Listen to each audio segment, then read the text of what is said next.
L'exploitation est située à Estivareille, à un petit peu plus de 1000 mètres d'altitude. Je possède 45 vaches laitières et 10 vaches allaitantes pour de la vente directe.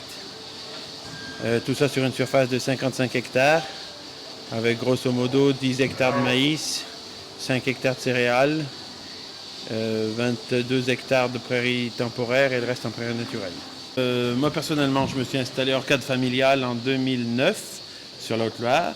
En 2010, j'ai subi un accident. Je livrais du lait pour Sodial. J'ai continué, après mes 7 mois d'hospitalisation, à livrer pour Sodial jusqu'en 2018. En 2019, j'ai mis des vaches allaitantes. 2019 à 2023, que j'installe le robot de traite suite à un accord que j'ai trouvé avec le groupe Savencia pour la laiterie de Beauzac, pour la fabrication du Saint-Agur.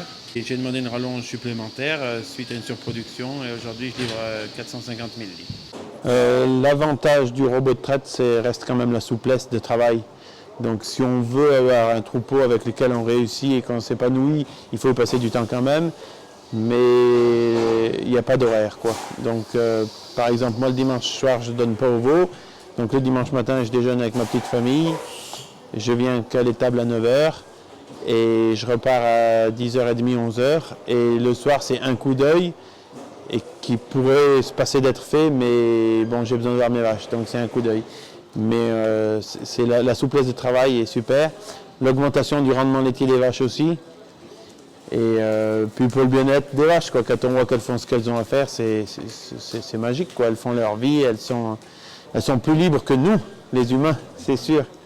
Après, un inconvénient, bien sûr qu'avant de mettre un robot, la peur c'est d'être réveillé la nuit, on entend tout sur le robot de traite, donc ça fait un peu peur. Moi ça fera 1 an dans 8 jours que j'ai le robot de traite et j'ai été réveillé 2 fois la nuit à cause d'une petite panne, une pièce défectueuse, et 2 fois le technicien est venu et 1h30 après ça a retraisé, la pièce a été changée.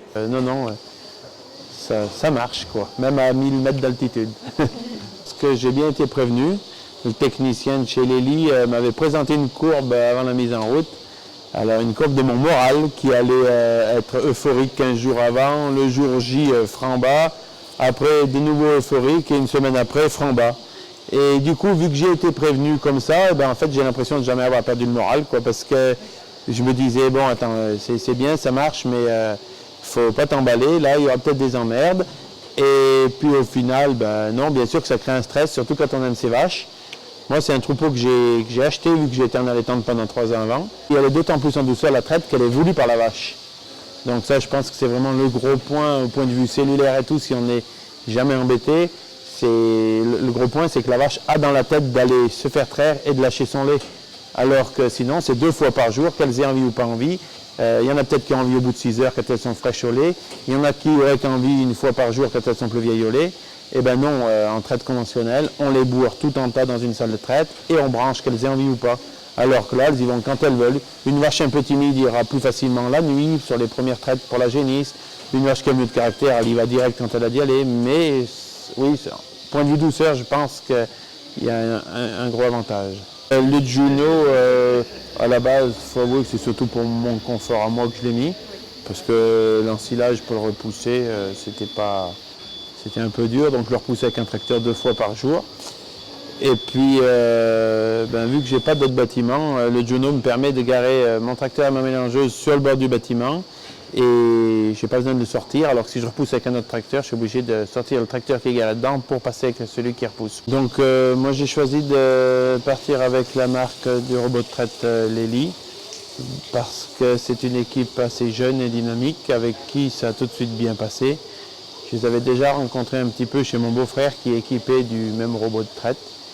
Et donc le choix s'est assez vite fait là-dessus. Une équipe de jeunes avec qui on peut rigoler, déconner et du coup on travaille dans une super bonne entente et c'est pas du travail, quoi.